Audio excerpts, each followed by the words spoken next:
Welcome back to this special broadcast. We continue to decode the impact of the additional fee of $100,000 on H-1B visas. Joining me now is Sandeep Agarwal, Fund Manager, Sowilo Investment Managers, and Bhavin Shah, Founder, CIO and CEO at Samiksha Capital. Gentlemen, thank you very much for joining in. Sandeep, if I may just start this discussion with you, this is the most dramatic shake-up of H-1B visa that at least I have seen, since I started covering. But first, give us the numbers on how this impacts Indian IT. Have you done any number crunching? Yeah, hi, good afternoon, and thanks for having me on the show. So, all the numbers are there in USCIS website, right? So you have also already reflected, and the amount has also been very clearly told by the Commerce Secretary. It is 100,000 per year. Now, I don't know whether there is some confusion in that because H1B is for 3 years, extendable by another 3 years. And the cost, as far as I understand, and I'm tracking this industry for now 25 years, it varies from $1,700, $1,800 to it can go up to even 15, 16, sometimes $20,000. Now, this cost which they are talking about is above that. So if we take everything what is said on the face value of it, the top 5 Indian IT companies has $80 billion of revenue. And if you see the last year FY24 visas, it was 16,000. I think it would have come down to now 10,000 this year.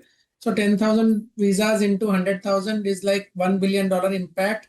20% EBIT margin on an average on 80 billion is 16 billion. So 1 billion by 16 billion is 6-7% impact broadly. So that is the way it works.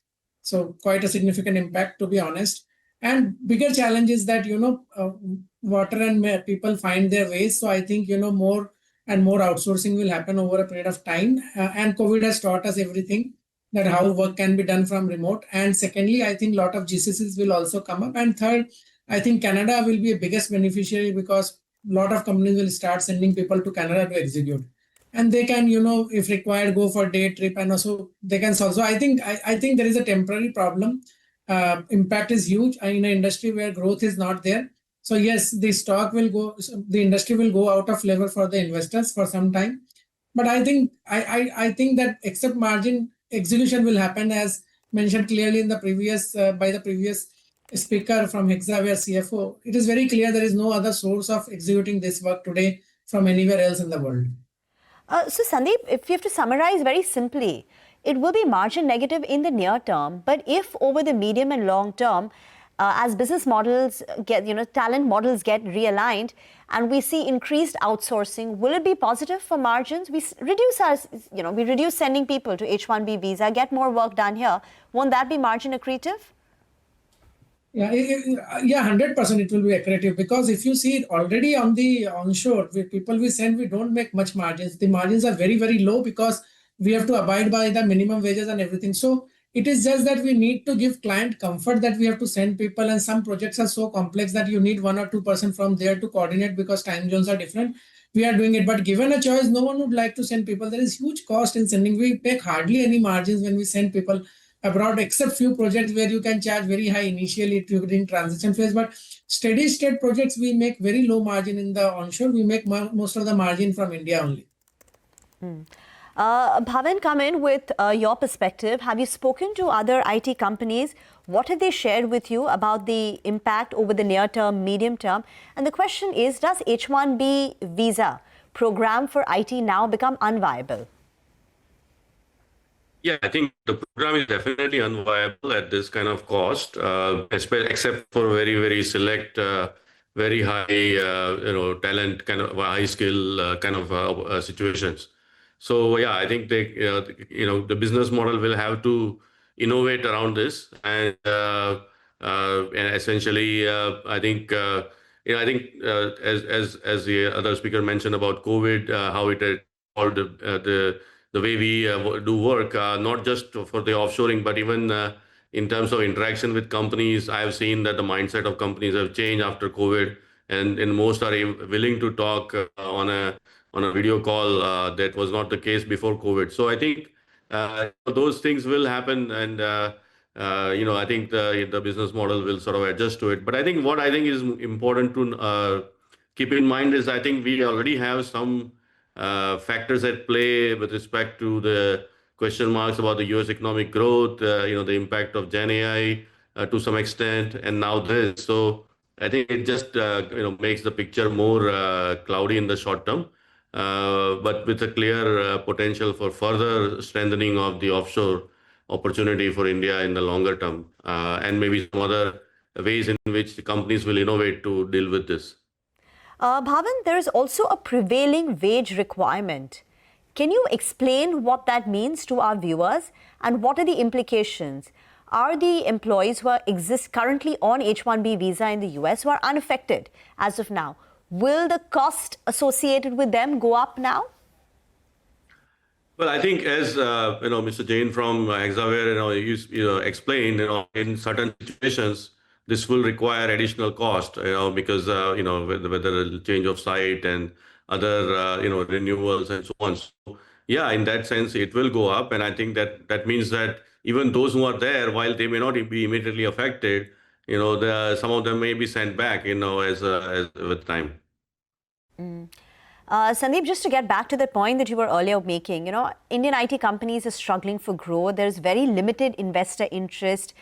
Now, how do you expect, both the domestic and foreign investors to react to this change? How long will the pain last when it comes to a stock price performance? So, Rima, it is a very structural thing. If you see before 2019, and we have seen that for last 25 years now. Before 2019, every big transition, technology, there was always a transition from one technology to another. So it used to generally create a gap for the timing till your workforce is trained in the new technology or transition. And then you again get more and more revenues and everything. Every time the large caps were the beneficiaries, biggest beneficiaries, followed by mid and small.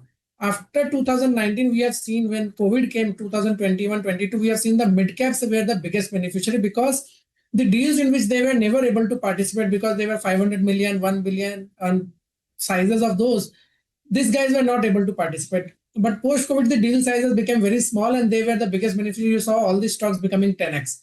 I think after AI, I think the biggest beneficiaries will be the small caps because the size of contracts are further falling to 1 million, 2 million, $500,000 and all, which these numbers, when they stack up, it will take 4 or 5 years to make a meaningful impact to the large caps and to bring growth back to them.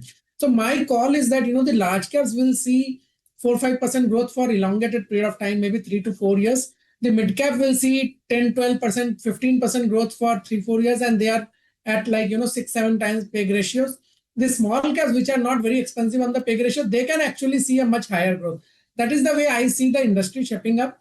In my view, I am very clear that, outsourcing, there is no option. You have to outsource to India only because even if you see the software engineer cost in any other geography in the world, it is today higher than what the price that we are charging. So it is not replaceable. So work will happen from India for sure. The mode of execution will change. As I said, the numbers will further come down. In last 10 years, numbers have come down drastically on the H1Bs. They will further come down. And many people will not send to US. They will start sending some people nearshore to Canada, Mexico. I think Canada will be the biggest beneficiary of this in that sense. And rest of the things will get offshore. In revenue growth can come down a little bit because the billing rate of onshore is higher than offshore. But margins will go up because there was no margins any which was on the onsite. It was always the offsite which was making margins. So margins will go up on a lower revenue base. So you will see margin improvement.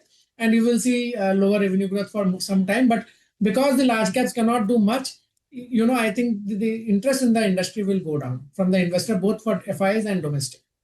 Bhavan wanted to understand the impact, particularly on small and mid caps. As Sandeep was saying, that so far they were seeing higher growth and therefore more interest, mid cap and small cap IT companies.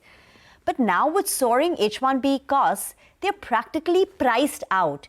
And if they're not able to send employees on H-1B visa because the cost is so prohibitive, will this hurt their ability to win and retain deals? What is your opinion on this? I mean, I think I think it will. I think it affects everyone, I think So if a small company does not have any local hires who can help them in this kind of a situation on an immediate basis, they will have to deal with significantly higher cost. But I think that the reasons why the small and mid-cap companies have been growing faster, I think they've become even stronger. I think I think the comfort with offshore has increased significantly over time. And I think, that's why, if you look at a lot of GCCs, also very small size GCCs are being set up these days. So the trend that is favoring them, I don't think changes away because of this. But yeah, in the near term, depending on how well prepared they are to deal with this, yeah, that's different companies may have different impact. Sandeep, I'll come back to you on this question about, whether it impacts the mid-cap growth if they're not able to send people to the US on account of this H-1B visa. But I'll have to slip into a very short break, so request both you gentlemen to stay on with us.